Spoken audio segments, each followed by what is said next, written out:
Olá, é com muita satisfação que eu estou aqui, a convite dos companheiros do Grupo Espírita Luz da Vida, fazendo essa interação remota, mas com uma disposição que fisicamente estaria aí com vocês, cheia da intenção boa de dividir o estudo e que ele acrescente ou nos faça refletir de uma maneira especial, conduzindo a gente às reflexões doutrinárias que o Espiritismo nos convida constantemente.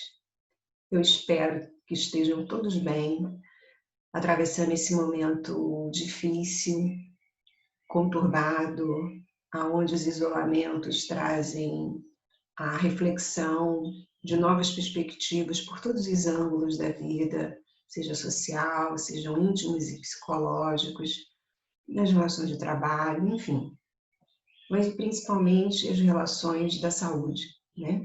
O convite que a divindade encontrou de fazer para nossa reflexão especial, cada um dispondo de mais tempo para encontrar a si mesmo e reavaliando todas as suas ações de todas as formas. Então fica aqui os meus votos que estejam efetivamente todos muito bem. E também depositando minha saudade e o meu ressentimento de não estar aí, de efetivar os abraços, os cumprimentos, rever a todos, que é sempre muito bom, ok? Bom, hoje o convite foi para falar sobre suicídio e loucura, sob a luz do capítulo 5 do Evangelho segundo o Espiritismo, aonde, lá entre os capítulos 14 e 17, nos convida a refletir sobre suicídio e loucura, num subâmbulo do capítulo que é sobre bem-aventurados os aflitos, ou seja, as angústias que as aflições nos trazem, e as reflexões do Espiritismo sobre por que elas existem, como nós devemos interpretá-las, o poder efetivo da dor, o poder restaurador, o poder pedagógico, o poder evolutivo que a dor nos oferece. Então, nós vamos estudar um pouquinho. O capítulo oferece uma demanda que, capítulo 5 do Evangelho segundo o Espiritismo oferece inúmeros estudos e a gente, graças a Deus, dentro da doutrina, a gente tem essa riqueza que é o conteúdo ser sempre muito bem abordado, com inteligências que chegam à doutrina, sempre favorecendo cada um sobre um foco, cada um sobre uma determinada avaliação, e tudo isso contribuindo para o enriquecimento cada vez que você pega o capítulo e estuda. Então, eu passei, sempre dou uma reavaliada no estudo, que, por exemplo, suicídio e loucura, eu já tive a oportunidade de fazer de outras vezes. Mas, cada vez que a gente revisita o estudo, enfim, sempre acrescenta, sempre retoma, pondera, bota uma perspectiva mais atual. De qualquer maneira, o que é mais importante nesse momento é nós entendermos o valor dos esclarecimentos que nos são oferecidos, dando a oportunidade de autoavaliarmos, que é o grande convite do momento. Então, vamos lá?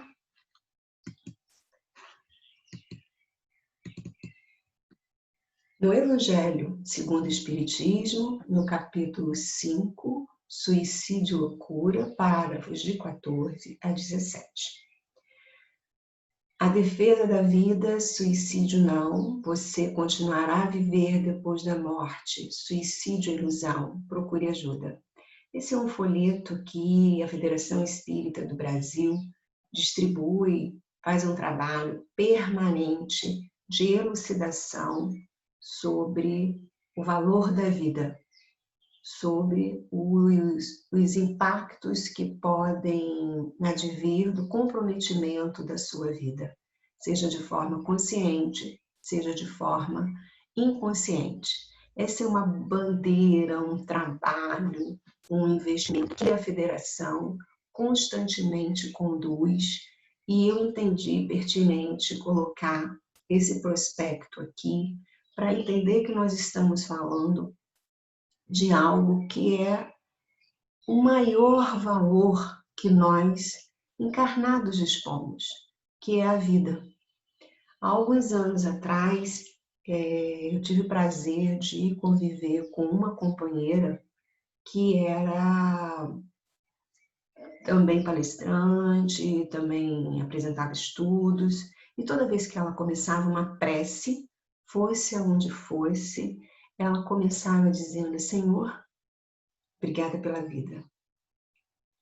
E isso me causava, assim, uma admiração muito especial por ela, porque era o reconhecimento de um espírito encarnado constantemente da oportunidade que é dispor de estar neste plano com os instrumentos que esse plano nos favorece, trabalhando pela nossa evolução, para o nosso automelhoramento e contribuindo com a providência divina de melhorar e melhorar cada vez mais em prol de nós mesmos e de todos aqueles que estão no nosso entorno e que fazem parte da nossa vida, porque ninguém chega na nossa vida sem uma razão especial.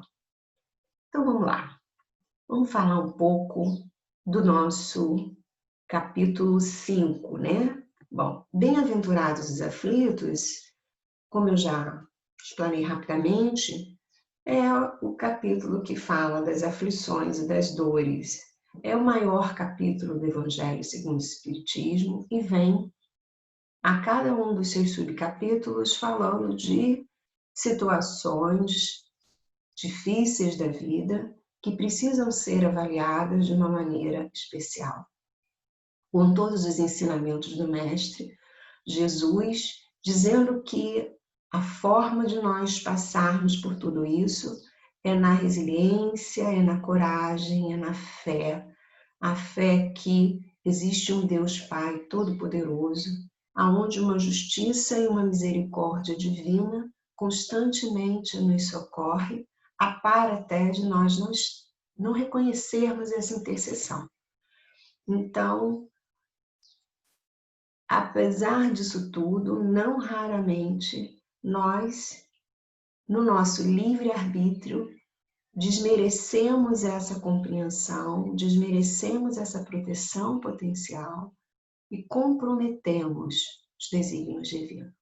Não há comprometimento maior do que destruir a própria vida. Destruir a própria vida, seja de maneira direta, ou seja, de maneira indireta, perdendo as coragens, perdendo os instrumentos, perdendo todos os enfrentamentos que nos são necessários. E lá no capítulo, no parágrafo 14, ele vai falar especialmente sobre suicídio e loucura. Conceito geral de suicídio é a ação pela qual alguém põe intencionalmente termo à própria vida. É um ato exclusivamente humano e está presente em todas as culturas. Esse é uma definição básica e que traz para nós refletirmos especialmente duas situações exclusivamente humana. Não se conhece esse tipo de ação no reino animal, só no reino hominal. Isto quer dizer que o livre-arbítrio, ao exercício da razão, é o que conduz a essa extremidade. a esse comprometimento. Então, é o preço da nossa inteligência, é o preço da nossa evolução, é crescermos na possibilidade das decisões de nós mesmos, inclusive comprometendo etapas evolutivas que nos são oferecidas de maneira soberba e dentro de uma arquitetura divina que envolve muitas situações. Cada suicídio compromete pelo menos de 6 a 8 vidas diretamente ligadas a ela. De 6 a 8 vidas, programações de existência. Então, esses são as consequências danosas efetivas de quem comete o suicídio. E está presente em todas as culturas, ou seja, é da natureza do Oriente, do Ocidente, mesmo nas culturas mais primitivas, nas mais desenvolvidas, existe o comprometimento da própria vida. No conceito espírita, o suicídio é considerado um crime, por ser entendido não somente no ato voluntário, como nós falamos, né, que vem do nosso livre-arbítrio, produz a morte instantânea, mas em tudo quanto se faça, ou seja, consciente ou não, para apressar as extinções das forças vitais. Importa numa transgressão da lei divina, é sempre uma falta de resignação e de submissão à vontade do Criador. Esse foi uma definição que a Federação Espírita Brasileira ofereceu ao Universo Espírita em 1997. Eu fiz questão de ler textualmente para vocês verem que se enquadra exatamente no que a gente havia abordado sobre livre-arbítrio e sobre a violência que efetivamente encerra. Vamos falar um pouquinho da história, né? Do como o suicídio está em todas as culturas. É um breve histórico percorrendo aí a humanidade, né? Para vocês ficarem tranquilos, ele é mais breve do que histórico, tá bom? Então, lá no Egito, Cleópatra já atentou contra a própria vida. Lá no Egito, ou seja, há muitos e muitos anos atrás. Mas há referências que, até hoje mesmo, nos grupos primitivos de indígenas ou os grupos primitivos da África, da Austrália, existe comprometimento da própria vida. Já os hebreus são os que menos cometeram, e são ainda o grupo religioso que menos compromete o espiritismo. Por quê? Porque Deus é a referência máxima desse grupo, dessa realidade religiosa, e eles efetivamente têm a verdade impregnada, ou seja, é um ato que desagrada a Deus. Deus oferece a vida e, no entendimento deles, a sua abundância como um soberbo prêmio. E você trai a Deus quando você compromete. Na Idade Média, o período que houve essa dominação religiosa de uma maneira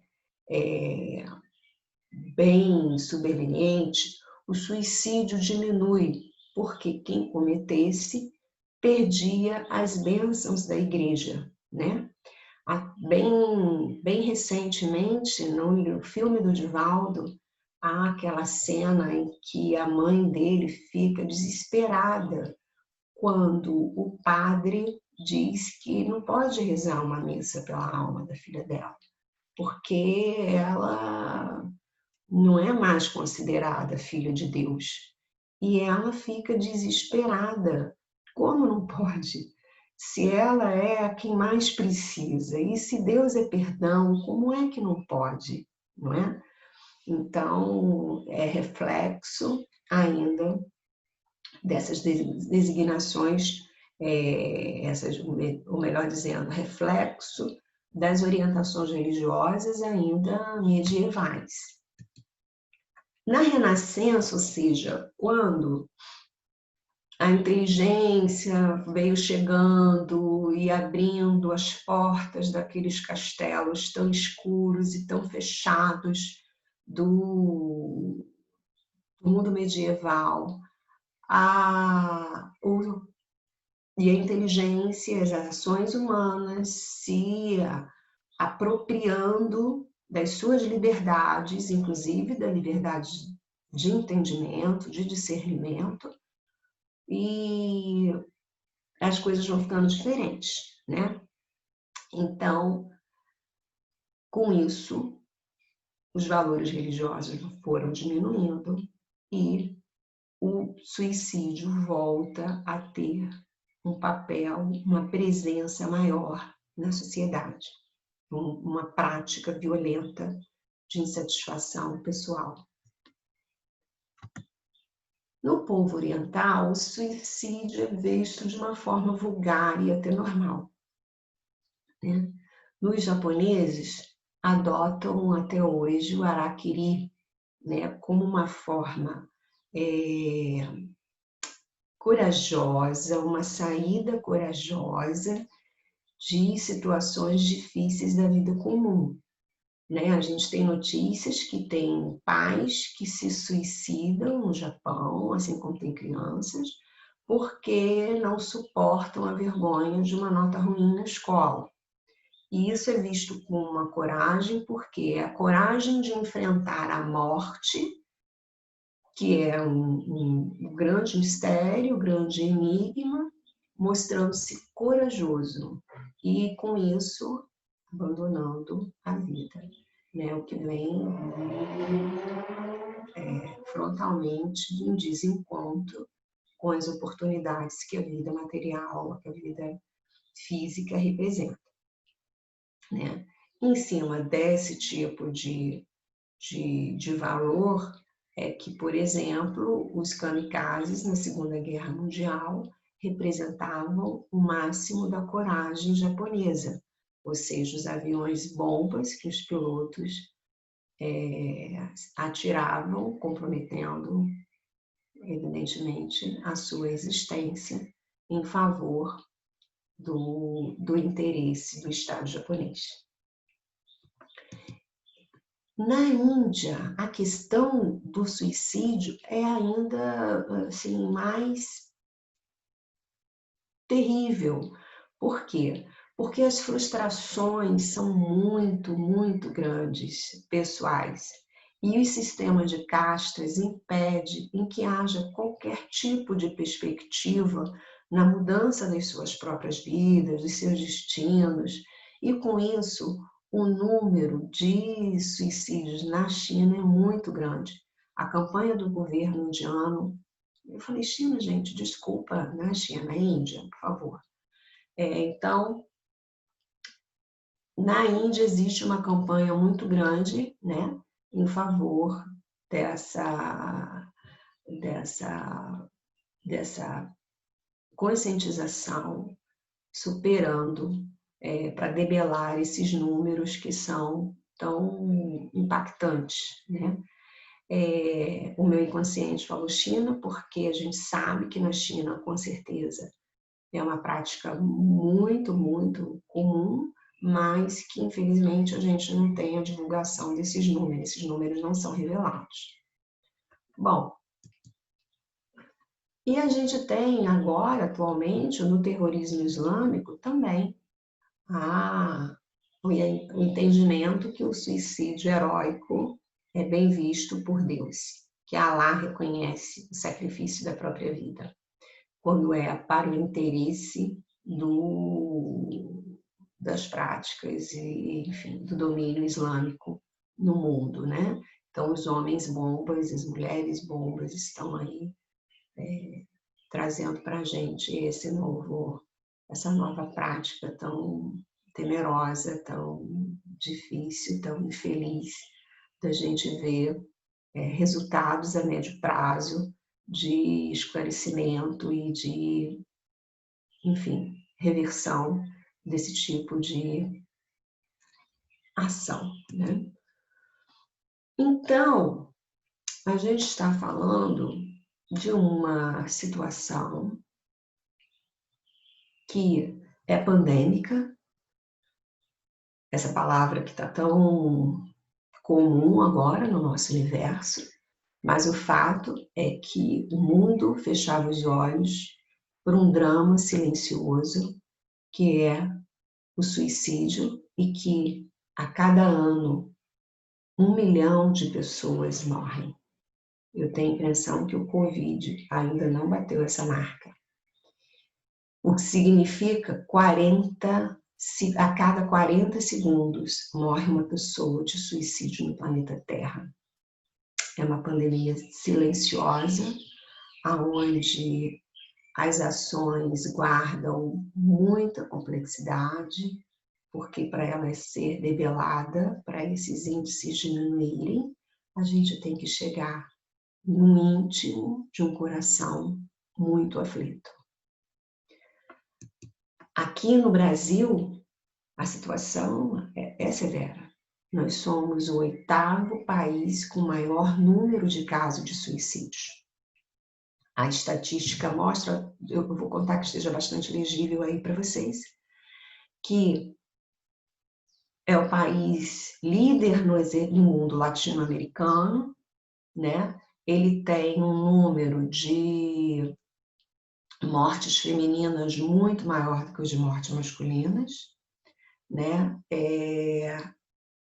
Tem um impacto, como eu falei, direto na vida de pelo menos 6 pessoas no seu entorno, e existe uma previsão de aumento de 1 milhão para 1,5 milhão de pessoas de mortes no ano, isso no mundo, né? No Brasil, entre 2000 e 2012, por exemplo, houve um aumento substancial de quase 10%, sempre reflexo das crises financeiras, pessoais, que o país atravessa. As causas do suicídio, e aí onde vocês podem, a gente vai abordando isso de uma forma paralela também com os comprometimentos mentais, as causas são sempre de 3 naturezas, né? Ou podem ser avaliadas por 3 naturezas: biológicas, psicológicas, sociológicas, e eu acho que eu não quis me aventurar a colocar aqui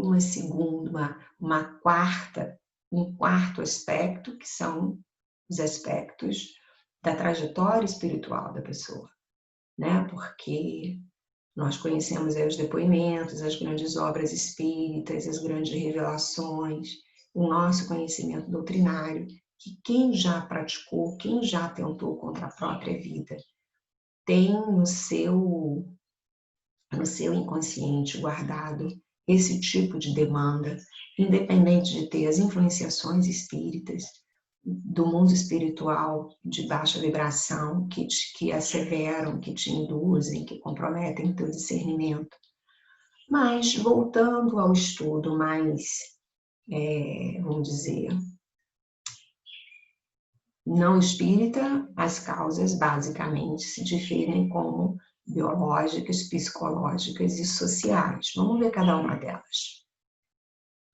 Na sociológica, na biológica, parte dessa compreensão, ou seja, que as pesquisas indicam que o comportamento suicida acontece em famílias, sugerem fatores biológicos e genéticos, ou seja, advindos dos comprometimentos de DNA.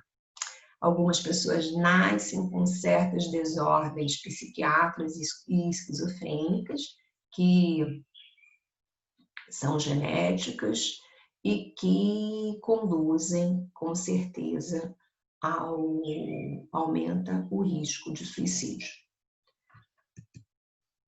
As teorias psicológicas, né, que são as mais, vamos chamar as mais relevantes, né, que abordam a questão,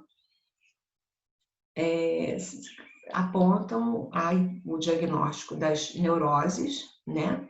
E reflexo, resultado de perturbações mentais, das depressões graves, das melancolias, dos desequilíbrios emocionais, das obsessões e delírios crônicos. O psiquiatra americano Menninger, baseando-se nas ideias de Freud, sugeriu 3 dimensões inconscientes e interligadas, tá?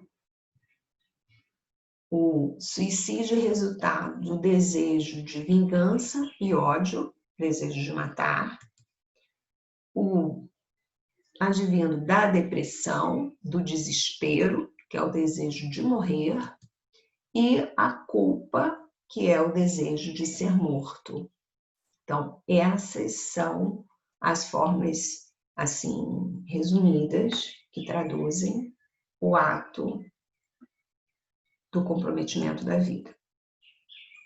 Durkheim, dentro da visão sociológica, nos diz que o suicídio tem também as seguintes visões. Ele pode ser um suicídio egoísta, a pessoa que se mata para não sofrer. Ele pode ser altruísta, a pessoa que se mata para não dar trabalho aos outros. E anômico, a pessoa que se mata porque os desequilíbrios de ordem econômica social chegaram. Bom, eu acho que esses sentidos se interagem, não é isso? Então, o suicídio egoísta, a pessoa que se mata para não sofrer mais,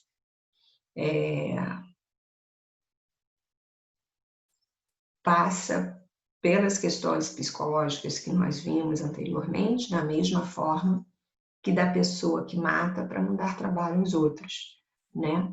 Ou aquelas que efetivamente não encontram de imediato soluções para a própria vida, não é isso?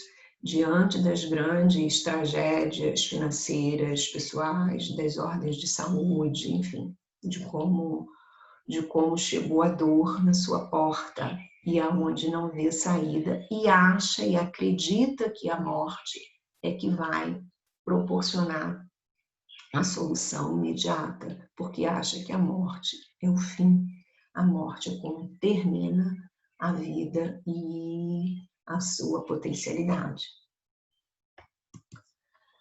A doutrina espírita vem no meado do século XIX, trazer uma abordagem muito especial a respeito do que é a vida, do que é a experiência da encarnação, né?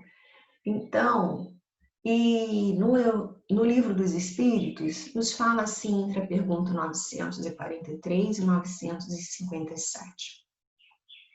O desgosto pela vida é efeito da ociosidade, da falta de... Deixa eu ver se eu levantar aqui para ler direitinho com vocês. Desculpa. Opa, para tentar melhorar, piorei. Bom, e da falta de coragem de enfrentamento da pressão social, tá? Os espíritos nos advertem que quando cometemos suicídio, responderemos por um ato criminoso, nós já vimos lá que na definição de espiritismo sobre o suicídio é um ato criminoso. Acrescenta ainda que aquele que tira a própria vida para fugir à vergonha de uma ação má, prova que tem mais em conta a estima dos homens do que de Deus. Isso é um resumo muito, muito inteligente, muito claro, não é? O enfrentamento, a falta de coragem para o enfrentamento social, das cobranças sociais, são muito maiores do que a estima que deve se ter pela oportunidade que Deus nos deu ao conceder a vida. Deus é muitas vezes menos inexorável do que os homens, perdoa o arrependimento sincero e leva em conta o nosso esforço de reparação. mas o suicídio nada repara. E vamos voltar, então, para o nosso capítulo 5, né? Que analisa o suicídio juntamente com a loucura e nos diz que a resignação, a calma, a unida de maneira a encarar a vida terrestre, a fé no futuro, dão ao espírito uma serenidade que é o melhor preservativo contra a loucura e o suicídio. Nesses capítulos 14 a 17, a gente extrai resumos muito inteligentes, como sempre a pedagogia de Kardec nos oferece, e que fala da importância da coragem moral para encarar as vicissitudes da vida, né? E mostra a balança, né? Esses atos que levam ao comprometimento da vida, ou a sair do discernimento, enfim, ao desequilíbrio mental, geralmente são reflexos da covardia moral, né? Essa covardia moral para esses enfrentamentos é resultado da falta de fé, da incredulidade, das dúvidas sobre o futuro, né? Sobre o futuro efetivo da vida física e, certamente, totalmente dúvida quanto ao futuro após a morte, e as ideias materialistas, ou seja, existe o que é efetivamente concebido como realizável de imediato nessa vida que se enfrenta, né? E quais são o contraponto disso? O que nos oferece como coragem moral? É a fé, a certeza da vida depois da morte e os valores morais, que são muito mais importantes, muito mais, integram muito mais as nossas resistências e que não são materiais, né? Os valores que, na verdade, nós viemos construir e é o que nós devemos elaborar na nossa evolução. Bom, então, baseada nas reflexões espíritas, a gente tem como certeza que nós vamos continuar vivos, não é isso? Um dos grandes embaraços de quem comete o suicídio, pensando que teria dado cabo à vida, é a surpresa de continuar vivo. Nesse sentido, de que vale tirar-nos a vida se continuamos a existir. Ou seja,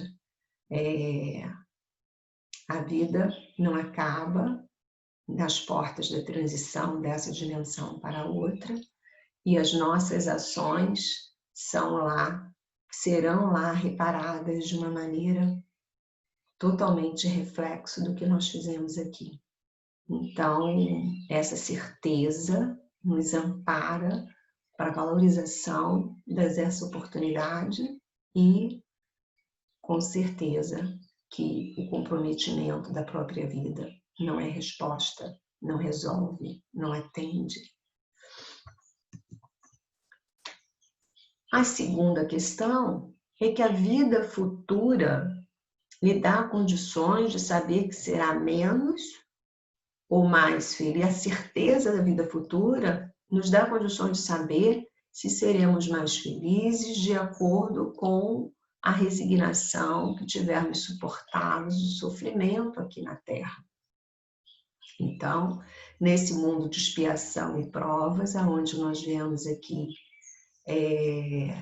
fazer o nosso teste drive efetivo, aonde nós temos a oportunidade de encarar, todas as oportunidades de encarar as superações que nos são necessárias e que certamente virão de encontro à dor que efetivamente é uma experiência de quem encarna, né? Viver com as ansiedades da própria vida, com comprometimento do corpo físico, que ao longo dos anos vai se deteriorando, né?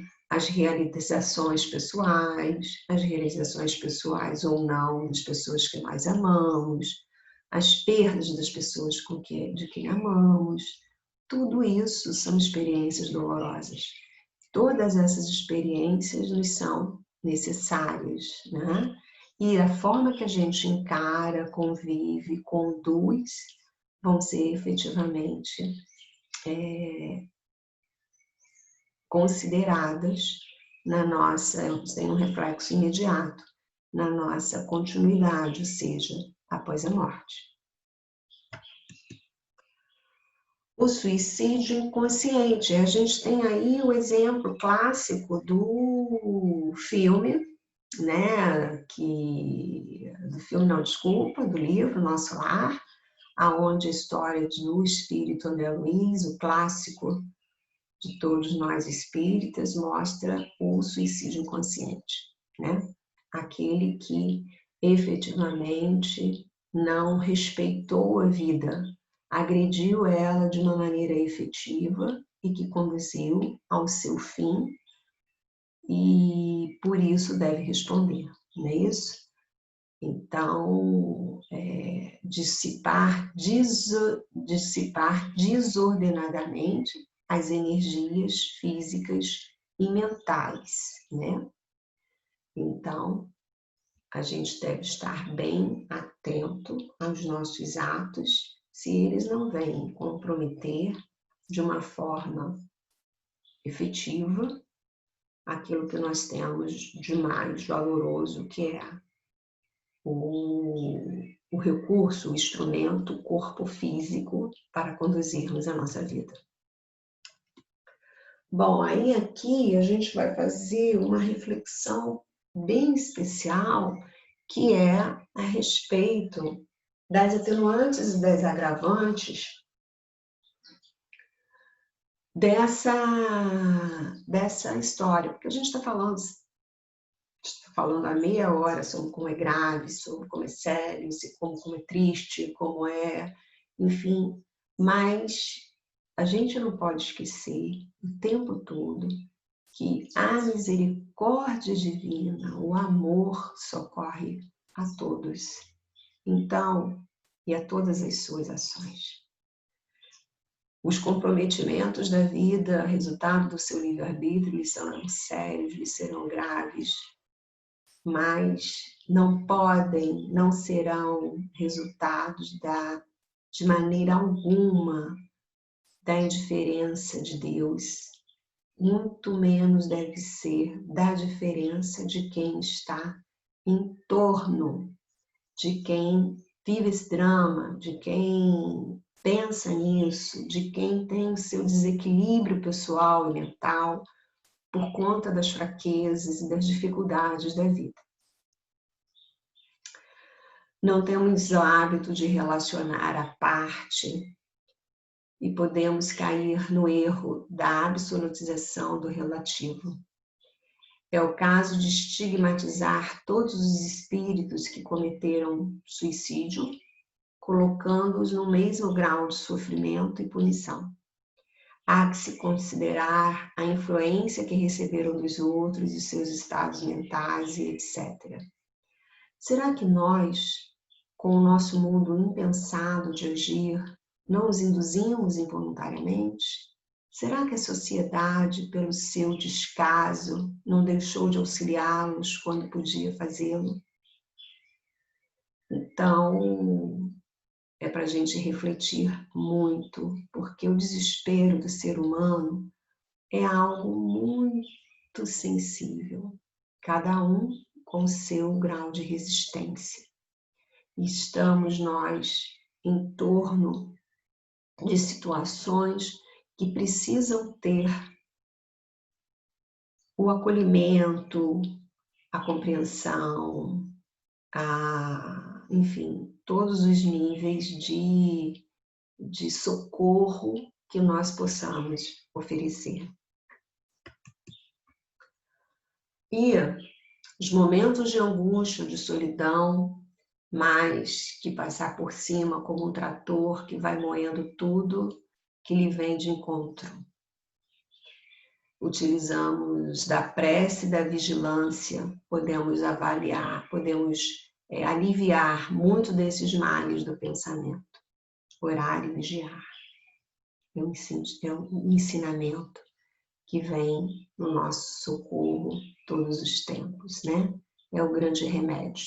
É estar atento com nós mesmos, é estar atento com o outro, é estarmos em sintonia com o alto, é procurarmos efetivamente as palavras, as ações, os exemplos em consonância com a nossa consciência, com o nosso íntimo, proporcionando efetivamente um equilíbrio de oração e vigilância nos socorrendo.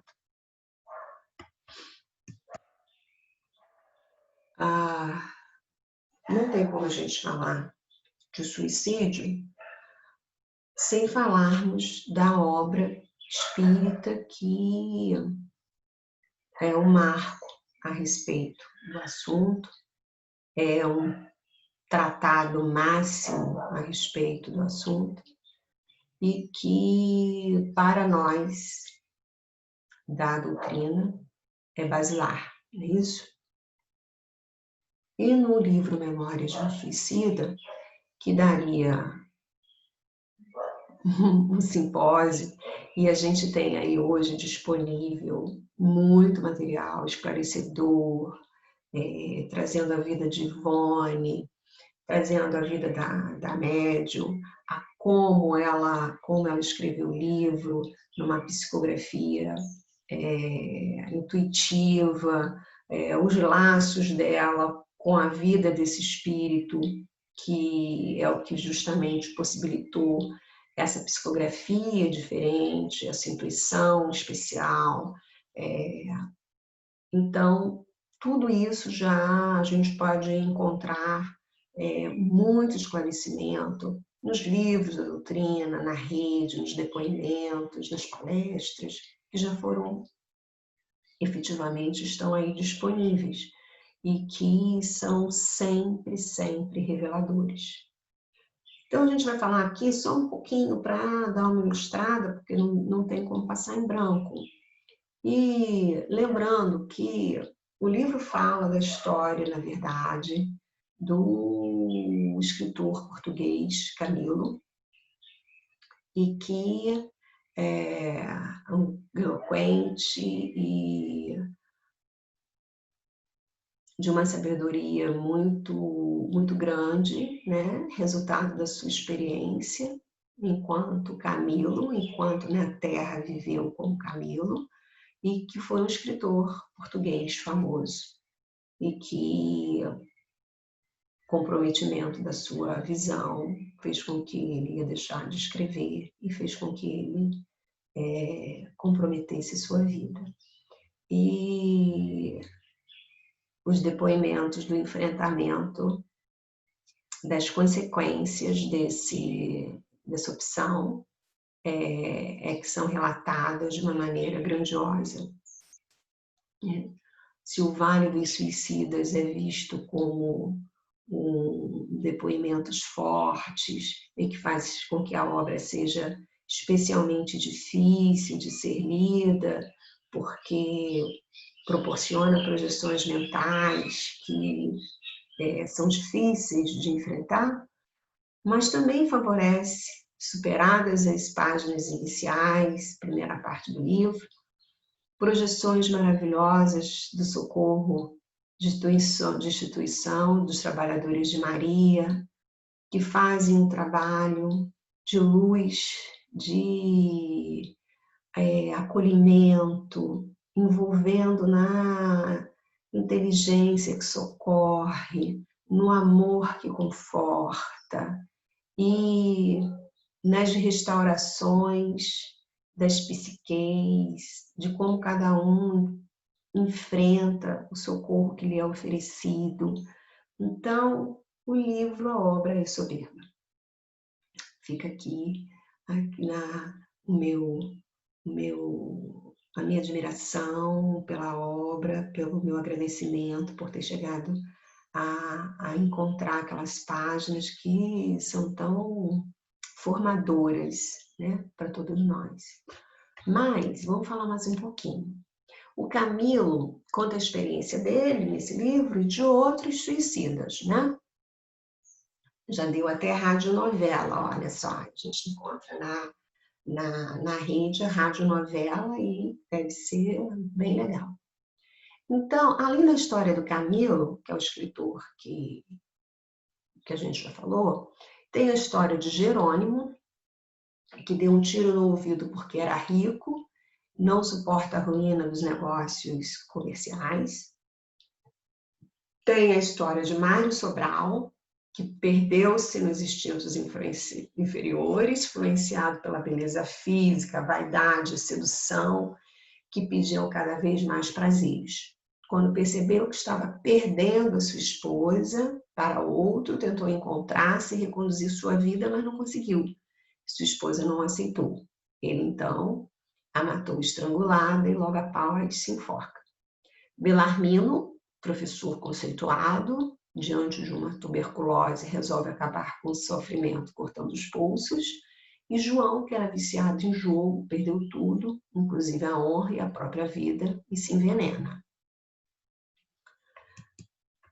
O resgate não é igual para todos, porque cada um tem a sua história, cada um tem a sua consciência, cada um tem a sua... O resgate das suas mazelas, das suas ações, de uma maneira muito íntima e muito pessoal, né? Então, por exemplo, Jerônimo, o amigo que se matou com um tiro no ouvido porque a sua empresa faliu, deixando esposas e filhos em situação difícil, reencarnou em família rica, com o propósito de não formar família. Por quê? Porque ele não valorizou a família que ele tinha. Ele monta uma instituição para crianças órfãos e ele também vai tornar a viver a ruína, a perda dos seus patrimônios e vai ter que aprender a lutar e a sobreviver com coragem. Camilo torna-se um grande trabalhador no Vale dos Suicidas e a sua programação era que já deve ter acontecido, né? E a gente espera que tenha sido exitosa, com certeza foi. E após 50 anos ele reencarna, né? Na sua programação de vida, ele vai ficar cego aos 40 anos e desencarnar aos 60, ou seja, ele vai ter 20 anos de ausência de visão. Então, são situações que cada um, na restauração da sua vida, a misericórdia soberba, suprema, amorosa, vem atender.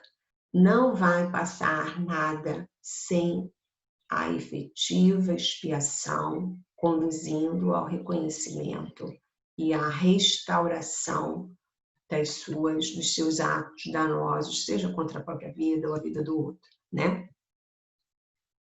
Bom, a gente está chegando perto do mês de setembro, que é Setembro Amarelo, né? Tem Outubro Rosa, que é o câncer de mama, o Novembro Azul, do câncer de próstata, as campanhas contra o câncer de próstata, e a gente tem o Setembro Amarelo, que é a campanha contra o suicídio, os valores da vida. Vou falar um pouquinho de como surgiu todo esse movimento, que é originário do CVV, né? Gente, graças ao bom Pai, a gente tem boas ações em todas as atuações humanas, né?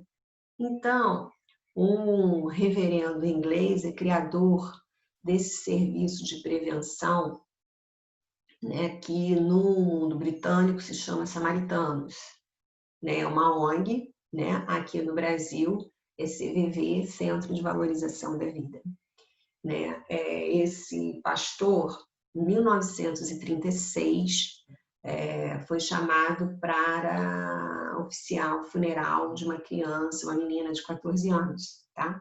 A menina havia se matado porque menstruou e ficou desesperada e achou que aquilo era uma doença séria e grave e não soube suportar isso de imediato.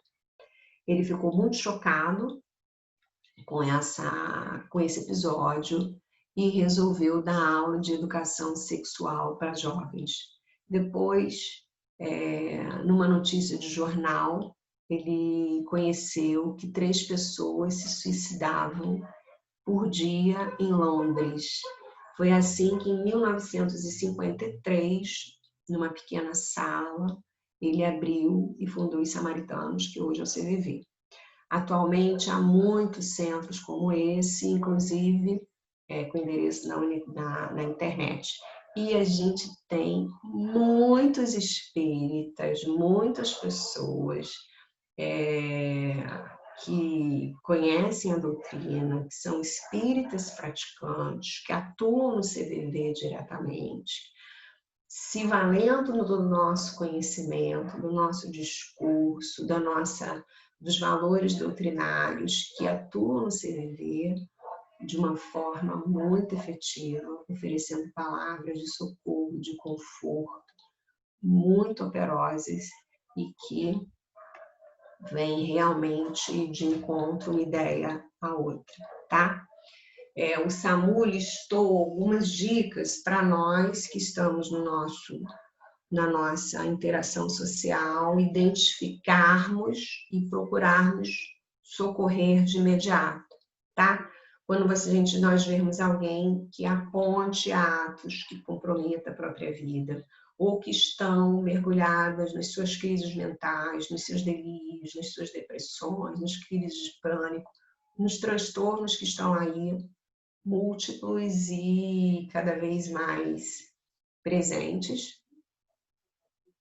tentar estabelecer uma relação de confiança, se aproximar, ficar, enfim, confiar mesmo, né, uma relação amiga, desprovida de juízo de valor, sem condenações, demonstrando interesses legítimos de auxílio, né? Deixar essas pessoas desabafarem, mostrar os seus sentimentos, procurar não deixá-las sozinhas de jeito nenhum, e encorajar a procurar ajuda profissional. Era basicamente, gente, o que eu tinha para dividir com vocês, né? Eu vou revelar que a minha primeira operação remota, então vocês vão me desculpar se eu não estou muito à vontade na frente dessa gravação, tensa mesmo, atropelando as palavras, mas eu tenho certeza que a generosidade aí de todos que estão me ouvindo, que são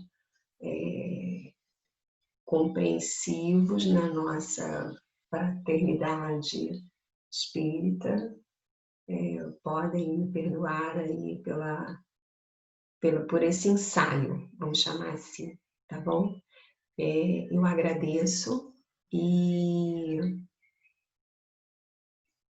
deixo aqui o meu abraço especial a todos vocês, tá bom?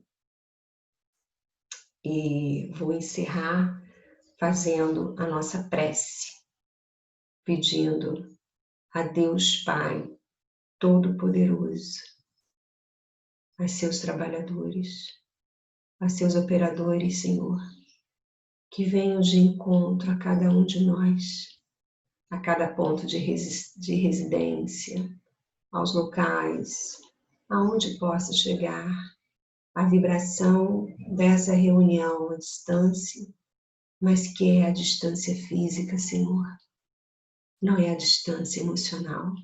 Somos corações unidos, unidos no teu amor, certos do teu socorro. Que venha, Senhor, em nós a certeza da tua justiça, da tua misericórdia, da sabedoria dos teus desígnios, e que assim estejamos credos que não estamos sós, que a cada dificuldade podemos contar com o teu olhar, com o olhar dos teus trabalhadores que nos socorrem diretamente, dos mentores, dos anjos guardiões. E que assim, Senhor, certos que a tua moral é o amparo que nos socorre, te agradecemos sempre e sempre. Que assim seja. Um grande abraço. Até a próxima.